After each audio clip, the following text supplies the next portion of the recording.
May bagong update tayo mga kababayan tungkol sa Axley case mga kababayan. Umano'y nasampahan na ng kaukulang reklamo itong kumpirmadong municipal driver sa Larin nung pagpatay kay Axley mga kababayan. At humingi ng dispensa at paumanhin ang pamahalaang bayan ng Sadanga sa umano'y brutal na pagkamatay ng asong si Axley mga kababayan.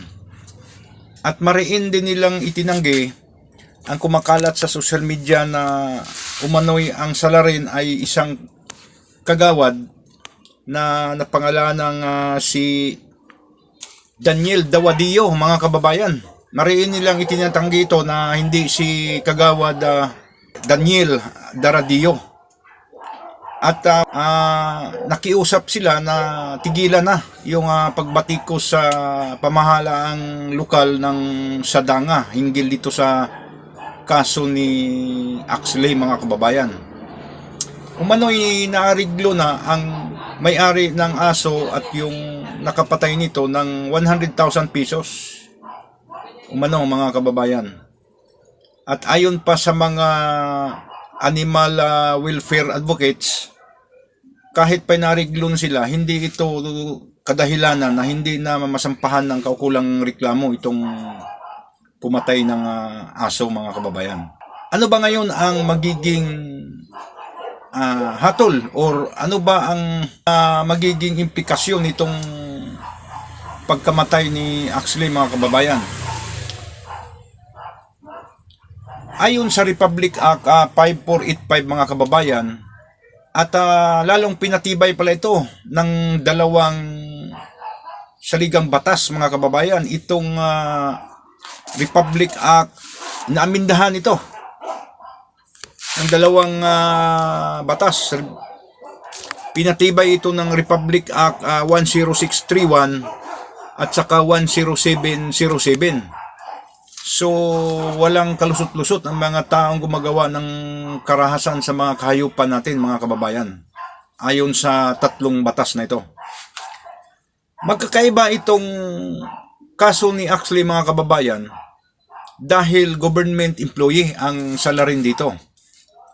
Although hindi pa nila pinangalanan, kahit umano'y nasampahan ng kaukulang reklamo, bakit hindi pa nila pinangalanan hanggang ngayon? At magkakaiba ito. Ang ganitong mga kaso mga kababayan, kapag private individual ang salarin, magkaiba pala ang parusa dito. Hindi naman namatay or hindi naman gaanong kalala ang natamo ng hayop, ay mayroon itong parusa na 6 na buwan hanggang 1 taon na pagkabilanggo. At may multa ito na hindi lalampas ng 30,000 mga kababayan. Kapag ang hayop ay na severe injured or talagang masama talaga yung tama, mayroon itong parusang 1 taon, 1 araw hanggang 1 taon at 6 na buwan mga kababayan. At may multa itong 50,000. At kapag ang hayop ay namatay, medyo mabigat-bigat ito. Mayroong parusang kulong na 1 taon at 6 na buwan. At 1 araw hanggang 2 taon na pagkabilanggo mga kababayan. At may multa itong 100,000. Kapag ang salarin ay government employee or juridical person, ito yung mga kawani ng gobyerno mga kababayan. Kagaya dito sa nangyari kay Axley mga kababayan. Ang mangyari dito, mayroon itong aggravating circumstances.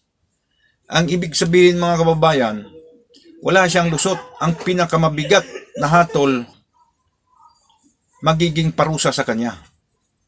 May parusa ito mga kababayan na 2 years and 1 day to 3 years and 1 day.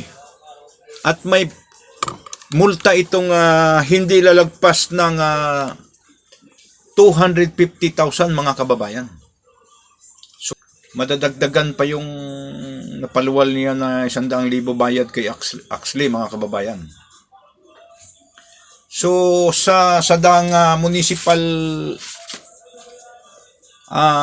Government, maraming salamat kung totoo talagang nasampahan nyo na ng kaukulang reklamo. At Mayor Robert Wanawan, kung ayaw ninyo na palaging nag-iingay ang netizens sa social media hinggil dito sa kaso ni Axley Mayor,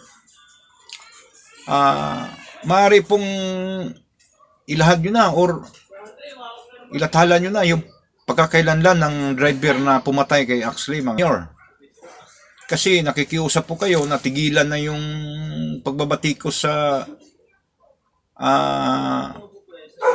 pamahalaang lokal ninyo hinggil dito. At yung napagkamalang pumatay na si SB member ninyo na si Daniel Dawadio, pangalanan nyo na yung driver. Bakit hanggang ngayon hindi nyo pa napangalanan? Although nirespeto namin yung right to privacy, pero kung siya sinasabi ninyo na pinost nyo na sa official Facebook account ng Sadang Local Government Unit, na nasampahan nyo na ng kaukulang kaso, di bakit hindi ninyo pangalanan? Siyempre, kaming mga animal welfare advocates, talagang naghihinagpis talaga kami. At gusto talaga naming malaman yung update dito.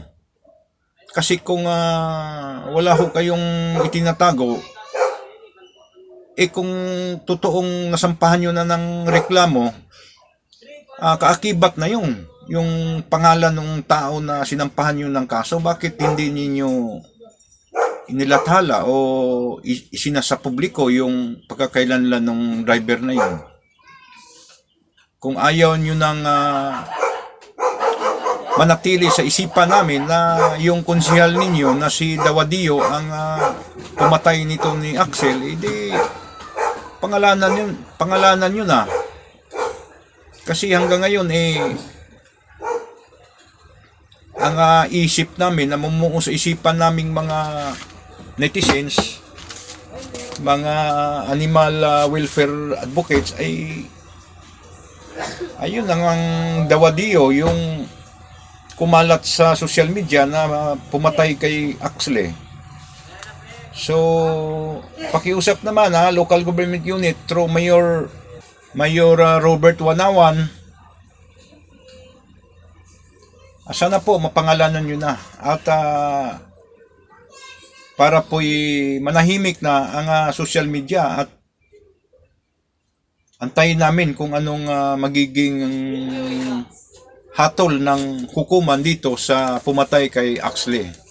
So hanggang dito lang mga kababayan, at i-update ko kayo kapag mayroon tayong makalap na latest information regarding dito sa kaso ni Axley. Maraming salamat at mabuhay ang mga animal welfare advocate dito sa Pilipinas at sa buong mundo.